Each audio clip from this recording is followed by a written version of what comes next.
Petroleum पदार्थों के मूल्यों से त्रस्त जनता को केंद्र सरकार ने तो राहत दे दी है, लेकिन झारखंड में अभी तक आम लोगों को राहत नहीं मिली है और इससे पेट्रोलियम व्यवसायी भी परेशान है। झारखंड पेट्रोलियम डीलर एसोसिएशन के प्रदेश अध्यक्ष हमारे साथ हैं, सीधे इनसे बात करते हैं। सर जी बताइए, किस तरह की परेशानी आम लोगों को हो रही है और आप लोग कितने परेशान हैं? देखिए, जनता को परेशानी हो रही है महंगाई से।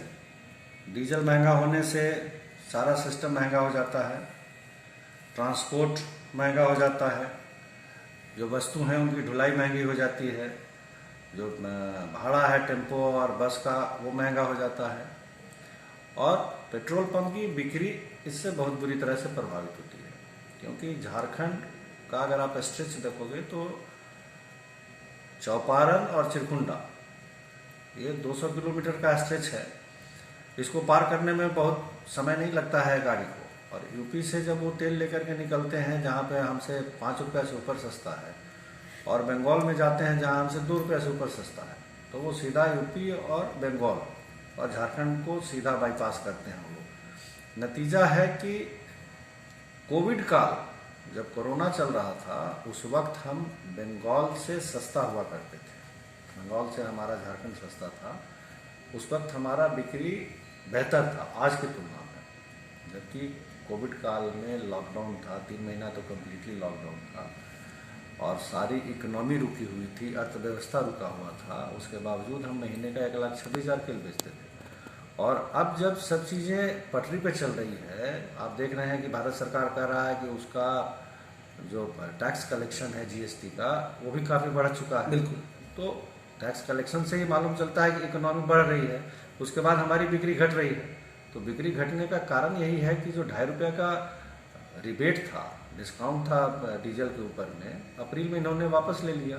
नतीजा है कि डीजल महंगा हो गया बंगाल से और उसका साफ असर सेल पे दिखा। ये तो कहने वाली बात नहीं, सामने सेल में दिख रहा है। यही बात हम लोग लिखित रूप से सरकार को समझा रहे हैं कि आप वैट का रेट घटाओ, झारखंड के गरीब जनता को, आप कहते हो वेलफेयर स्टेट है तो जनता गरीब है, वेलफेयर का मतलब ये हो गया। तो गरीब जनता से आप क्यों चूस रहे हैं, उनका ब्लड निकाल रहे हैं ना, यही कर रहे हैं। लेकिन सबसे बड़ी बात यह है कि अभी जो आपने कल ही भेंट किया था वित्त मंत्री से और सरकार को भी अपना ज्ञापन सौंपा है, तो क्या कुछ आप लोगों ने अल्टीमेटम दिया और किस तरह की बातों को समझाने का प्रयास किया? देखिए, हम लोगों ने उनको स्पष्ट रूप से लिखित एक मेमोरेंडम के साथ में फैक्ट शीट दिया है। एक तरह से वो जस्ट एक छोटा सा नोटिस है, अल्टीमेटम है कि भाई अगर नहीं सुनेंगे तो और हम बड़े आंदोलन की तरफ फिर बढ़ेंगे। बिल्कुल। एक चीज़ और है कि सरकार को किस तरह का नुकसान जो हो रहा है वो तो आपने समझा दिया, लेकिन ऐसे कौन लोग हैं जो सरकार को इस कार्य को करने नहीं दे रहे हैं, मूल्य वृद्धि को रोकने में उनको सहयोग नहीं कर रहे हैं और पेट्रोलियम पदार्थों के वैट में कमी करने से रोक रहे हैं? कौन से ऐसे लोग हैं? कल जब माननीय मंत्री जी को हम लोगों ने ज्ञापन सौंपा तो उनका एक वक्तव्य सामने आया कि अगर 1 रुपया घटाते हैं तो 400 करोड़ का नुकसान होता है। अब ये गणित कहाँ से आया, मेरे समझ से बाहर है। 3 रुपया 62 पैसा अगर घटाते हैं ये, तो महीने का इनको आज की जो बिक्री है उसमें 40 करोड़ 42 करोड़ का नुकसान आता है। मतलब अगर पूरे साल का आंकड़ा देख ले हम तो 12 चौक 48, लगभग 500 करोड़। 3.62 घटाएंगे तो अब 1 रुपया में 400 करोड़ और 3 रुपया 62 पैसा में 500 करोड़ पूरे साल में।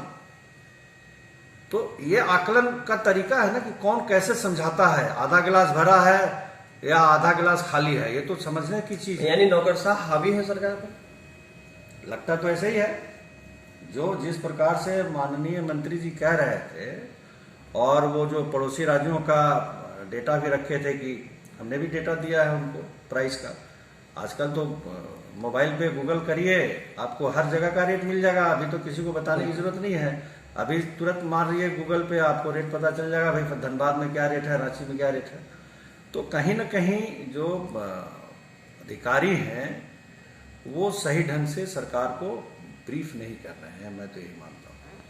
बिल्कुल। तो जिस तरह से अशोक जी ने बताया कि जो भी अधिकारी हैं कहीं ना कहीं सरकार के स्तर पर बड़े पैमाने पर नौकरशाही हावी है और जो फैक्ट सरकार को बताया जाना चाहिए था वो नहीं बताए जा रहे हैं। और इन्होंने कमेटी की भी मांग की है कि इस कमेटी को बनाइए जिसमें ऑयल कंपनी के भी लोग हों, सरकार के भी नुमाइंदे हों और इनके भी प्रतिनिधि हों। ताकि इनके द्वारा दिए गए तथ्यों का विवेचना हो सके और तब जाकर के पता चलेगा कि वैट के मूल्यों में कमी करने से लोगों को राहत मिल सकती है, सरकार को फायदा हो सकता है, या फिर वर्तमान स्थिति को बनाए रखने में। तो आने वाले वक्त में यह देखना जरूरी होगा कि सरकार इनके बातों को किस हद तक मानती है और जो अल्टीमेटम दिया गया है 21 दिसंबर का, उससे पहले कुछ निर्णय लेती है अथवा नहीं। मैं प्रसन्न प्रकाश के साथ राजकुमार जायसवाल, न्यूज बाइस्कोप, धनबाद।